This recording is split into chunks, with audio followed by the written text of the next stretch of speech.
اصلا توجه نکن کی چی میگه. درجه یک رو درجه یک طرف. آل چوپان 8 سال پیش یه توییت زد که من یه روزی فیل هیکس هم خواهم گرفت. مسخرش کردن، بلا سرش آوردن، پخش کردن اون فیلمو همه جا اینا. بابا 1 سال میگفتن این رد کرده، دیوانه شده، فلان شده. با این حجمه از پوزیشن فقط رفت.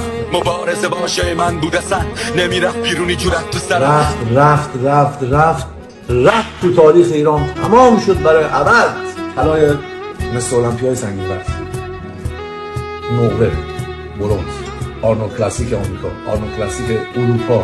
با 100 کیلو وزن بغل 160 کیلو آدم میشه قهرمان جهان. برسه تو دست حقت حتی وقتی میگن نمیتونه شهرستانی. آرزویی که براش 23 سال زحمت کشیدم. بلا بر سر این آوردن. خیلی تهمت خوردم، خیلی بهم حرفای زشت زدن. میگفتن این رد کرده، دیوانه شده، فلان شده. چون که کارگر بودم خیلی بهم